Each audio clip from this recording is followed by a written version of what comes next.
A very good evening. I'm Aditi Lamba and this is the Thursday night edition of Vision of Asia, our daily South Asian news segment. This week is wrapping up with much bringing attention to South Asian culture, political engagement and performance arts, while we continue to present empowering segments here on ITV Gold. This week, the nation saw President Trump give his second State of the Union address in Washington, D.C., while all the eyes are also on the ongoing U.S. government shutdown debate, in which the lawmakers are up against a February 15th deadline for ending an impasse over Trump's demand for $5.7 billion this year to help build a wall, the U.S.-Mexico border wall, that he says that he needs to deal with the crisis of illegal drugs and undocumented immigrants. Funding for several federal agencies, including the Department of Homeland Security, will expire on February 15th. If no border security deal is reached by then, these agencies could go back into the same partial shutdown mode that plagued them for 35 days beginning last December 22nd.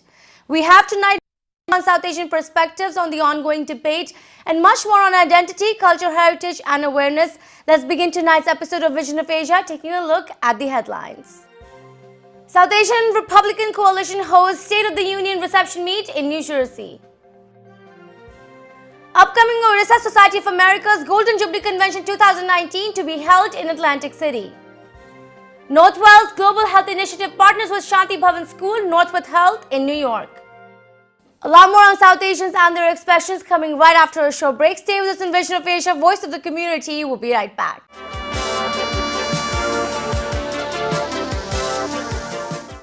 Welcome again, I'm Aditi Lamba and you are watching Vision of Asia, South Asian news segment. Let's begin the episode tonight taking a look at a story of great achievement and giving back coming in from New York. The Northwell Health has partnered with Shanti Bhavan, an institution which provides free education to underprivileged children in India.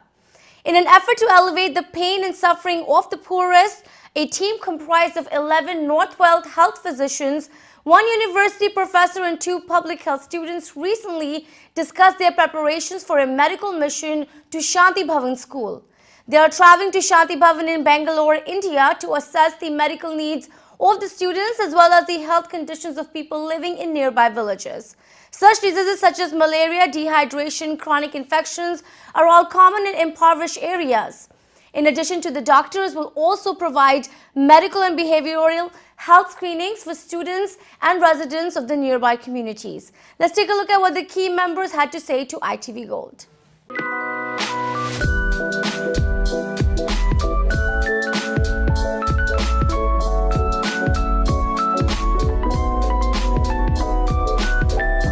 Very excited to be part of this team.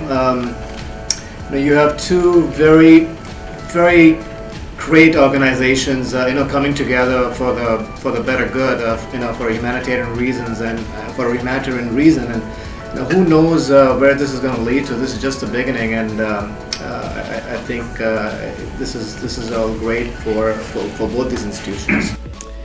And India gave me a lot. It educated me a lot. It gave me the basics, and that's why I could be successful in this country. And you always want to give back. As a physician, we do a lot of altruistic and good work here, but you always have that side of you where, especially I've noticed that in physicians from India, we always want to give back, but you're always very worried about, if you give back financially, is it going to be in the right hands? Is it going to reach the people you intended to reach? So when I went to India, Erica and I would visit India and Shanti Bhavan, and we felt that, and Dr. Abraham George made me visit the small hospital which is in Shanti Bhavan, which is just, it had all the bones. It was like a small hospital.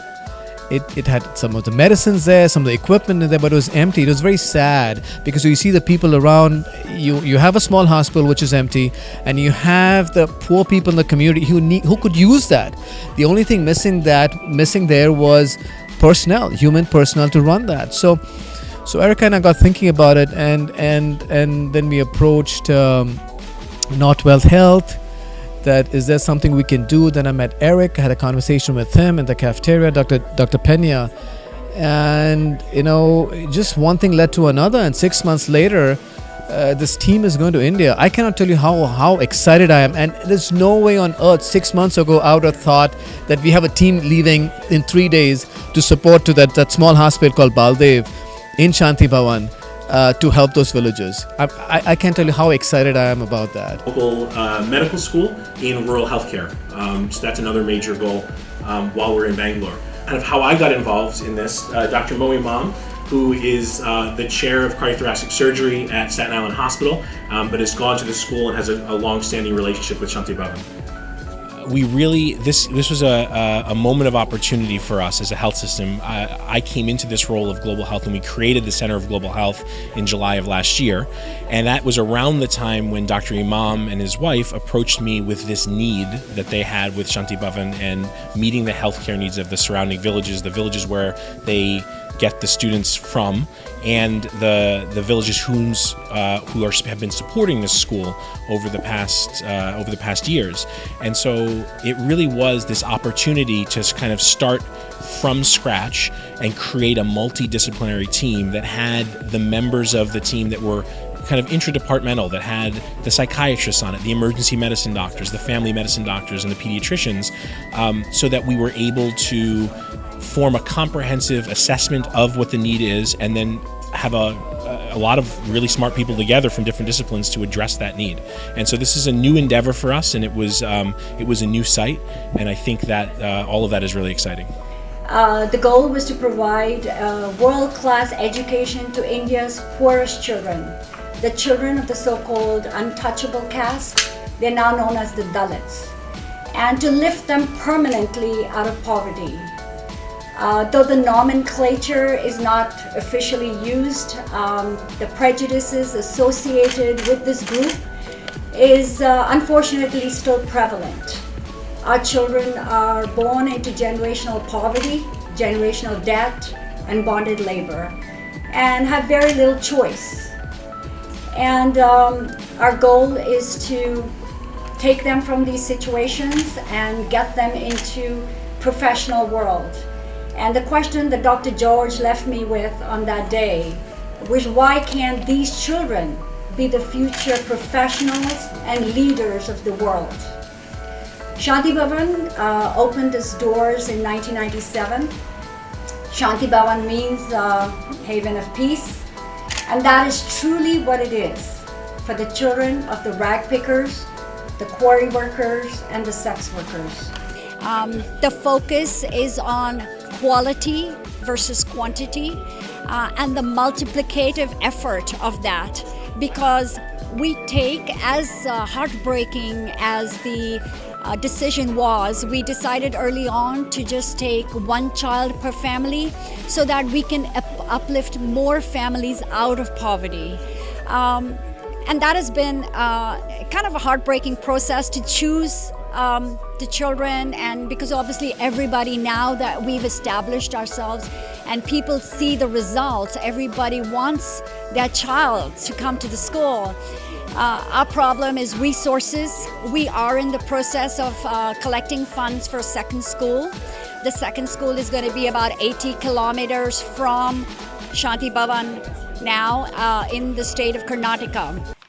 In New Jersey, the South Asian Republican Coalition is surely engaging more community to present and discuss the views of South Asians, supporting the Republican Party and engaging more to the community in U.S. politics and policy. Its message is to promote the core values of the Republican Party under President Donald Trump by creating more dialogue and awareness among South Asian Americans. The coalition has been hosting many numerous events to bring forth more conversations on current political discussions and national events. Recently, the South Asian Republican Coalition hosted a reception meet during President Trump's State of the Union address. The event saw many from New Jersey come together and discuss the president and their perspectives and support for him. Let's take a look.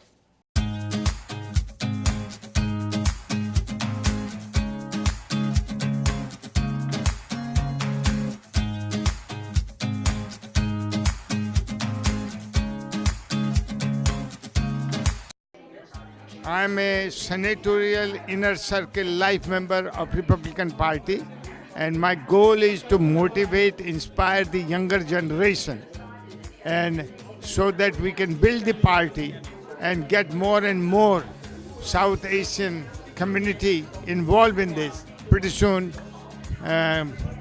Donald Trump will be speaking. He will be speaking and all of us are going to listen. It's time that we all unite together to learn how our political process works so that we can put better, more considerable, caring people that run our lives.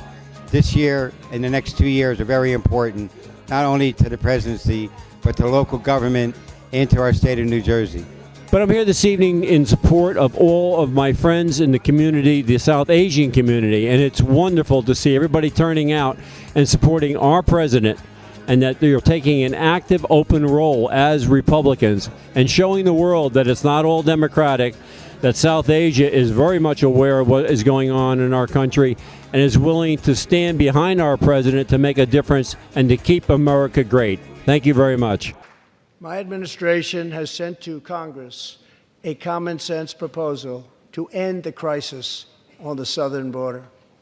It includes humanitarian assistance, more law enforcement, drug detection at our ports, closing loopholes that enable child smuggling, and plans for a new physical barrier or wall to secure the vast areas between our ports of entry.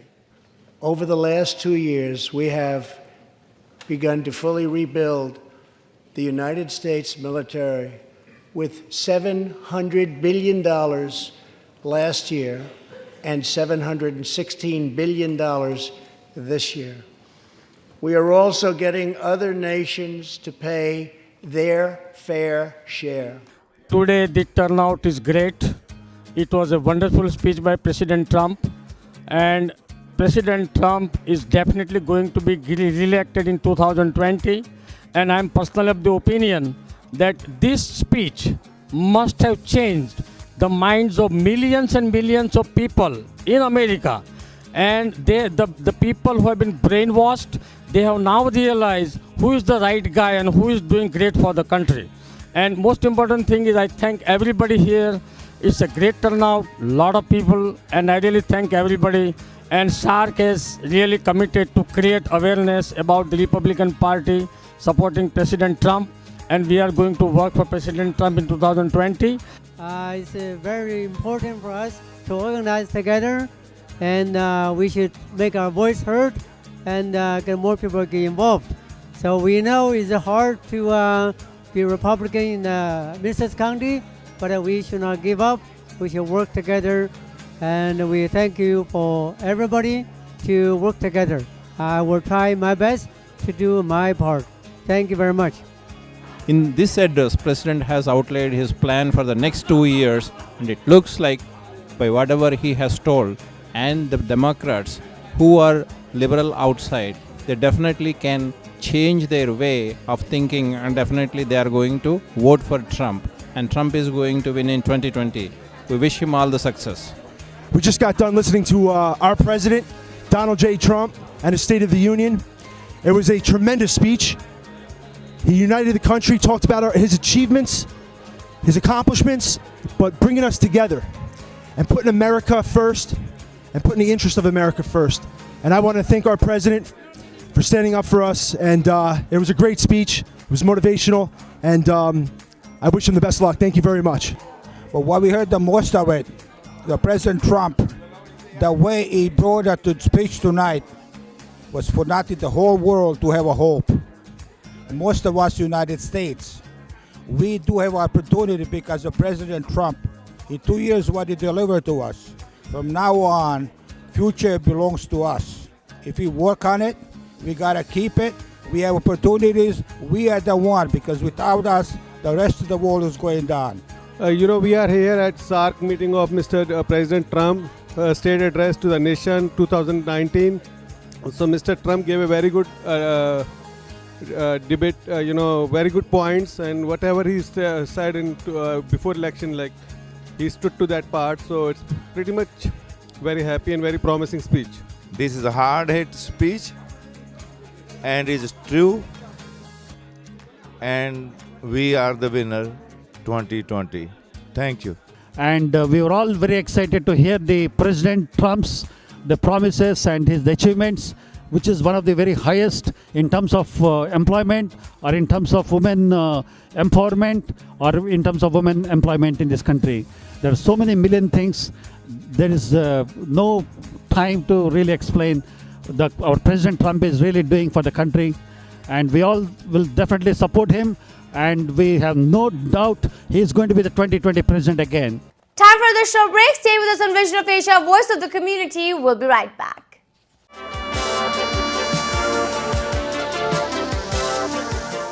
And welcome again. You are watching Vision of Asia, bringing you prime South Asian highlights from all across. We now have an exclusive in-studio segment on the upcoming 2019 Golden Jubilee Convention of the Odisha Society of Americas. One of the oldest representation of Odias here, the society presents for a better understanding of the Odia culture and the exchange of information between Orissa and North America, bringing forth some of the strongest displays of culture and heritage here.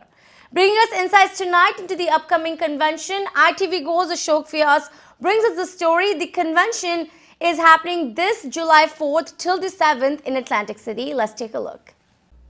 What is your recollection when you came to know about this organization, and how important you feel it has played a role for especially Odia community as well as for Indian Americans here?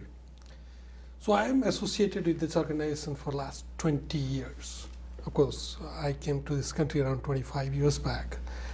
What I found is this is an organization representing all Odias and Odisha loving people, representing them, providing them a social safety net. Besides that, it also promotes and preserves the rich culture and heritage we carry back from our roots, as well as it becomes an agent between Odisha and North America. So when my daughter came up and she started learning, and I wanted to give a touch of Odisha roots, where she is from, because it's very important for our generation, next generation coming out, they have to know where exactly their roots from. So that's where I started being part of it. Now it's a history for me, and I feel like this is a family which I grow together and live together for the last 20 years. And Yashaswini, going by what he said, it is very important for us to know about our roots. How do you see that playing an important role in the overall development of children here? Your personal experience or being an active participant with this organization? Thank you for asking that. I have been involved in this society for last 20 plus years.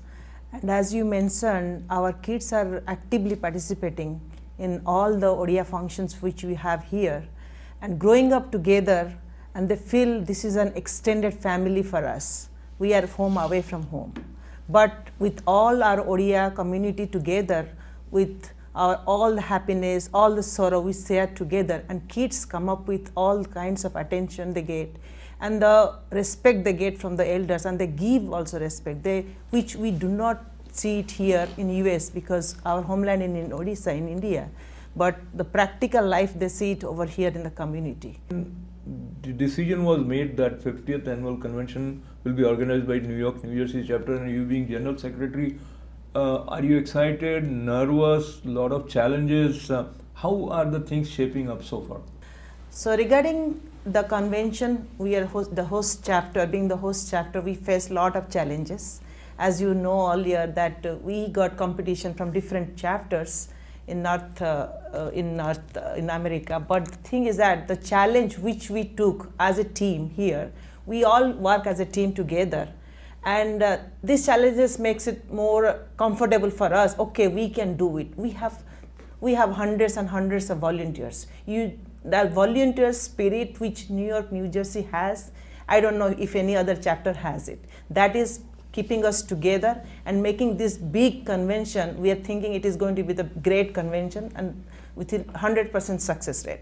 And we have also, as Srivastava mentioned, we have a team of people we have organized different committees who is responsible for different areas or functions. So they will be responsible for their own areas, and we have convener who is going to take the whole overall charge of the convention. It is not easy. It is not easy, but we don't sometimes get along. We don't, but in spite of all these pros and cons, we are together, and the volunteers are selflessly working day and night to make it a successful one. So if I can add, please go ahead. So New York and New Jersey, New York, we have a big heart. We are the best chapter who can actually demonstrate the culture in a very big way and broad way. The same style as a Broadway, same style as a Statue of Liberty, and that can only happen in 50th, can only happen in New York, New Jersey area. That's why we thought they are the best chapter who can execute this to the best way. So I advise them to include everybody in all the committees. Either they can lead it or they can be part of the committees. And that's what they have happened. So all the different chapters are part of the different groups and communities. And I think that is one of the programs they're going to do, which is the theme of the whole convention. So each of them will be actually done by the chapters together. So everybody will join together and they'll do it. We'll make sure that each chapter is represented, not in the stage, but outside the stage. There is so much that one would learn sitting with them. There are few activities which OSA undertakes. If I mention about literary activities and mentorship for school children, etc. But now I want to go back to the 50th convention. Talk to me a little bit of where it is happening and how anyone who wants to be a part of it, either just by being there or by maybe contributing in some way. Absolutely. So the convention is going to be happening from July 4th to July 7th in Harrah's Casinos and Convention Center in Atlantic City. It's a 3 days convention. Most probably it is going to be lined up like a 24/7, something or other is happening. So Government of India, Government of Odisha, we are also working very closely with them. They wanted to promote Odisha here because there is a Make in Odisha, that's another thing our Chief Minister is trying. And we also have our own way of promoting a lot of things. We build a lot of digital libraries, for example, in Odisha. Oh, wow. We take care of majority of the schools which are like not being funded that well, poor schools and things like that. A lot of things we do, and one of the evening will be actually spent on Odisha development, where the key players, key change makers, they will come down and they will find it out how we can make our state stronger. So this is one of the things this is part of the convention. We'll do it definitely as part of a regular. We are welcoming everybody. Please come and join us, celebrate with us. This event to be part of yours. So my number is 973-224-3309, and our website address is osa2019.org. Feel free to call me. Feel free to visit our site. Feel free to join us. We welcome all of you to join us. Time for community updates. This weekend presents the first Sikh Heritage Night at the New Jersey Devils Game, February 9th, this Saturday starting 1 p.m. at the Prudential Center. The event is brought together by the Sikh American Veterans Alliance and Sikhs of New York and will also see the launch of Turban Day 2019. Come celebrate the true spirit of Sikh culture and heritage. And now Bollywood update, a look into upcoming Bollywood movie Gully Boy, directed by Zoya Akhtar, starring Ranveer Singh and Alia Bhatt. The movie is coming-of-age story based on the lives of street rappers in Mumbai. Let's take a look. Rap क्या है? Rhythm, poetry. Poetry तेरे पास है. बस थोड़ा rhythm में आ जा मेरे राजा. Wrapper है अभी. रैपर जैसा नाम होना चाहिए ना, जैसे MC शेर. और अपन है शेर. तू क्या है? क्या है? गली का चुप रहा है. And that is all for the segment of South Asian happenings for tonight. Do send us your suggestions to get your voices and organizations on our show. Write to us on events@itvgold.com or follow us on Facebook at itvgold. Remember, you can also now subscribe to our YouTube channel to watch many of our popular shows for free. Thank you for tuning in tonight. This is Vision of Asia and I'm Aditi Lamba. Take care and be well.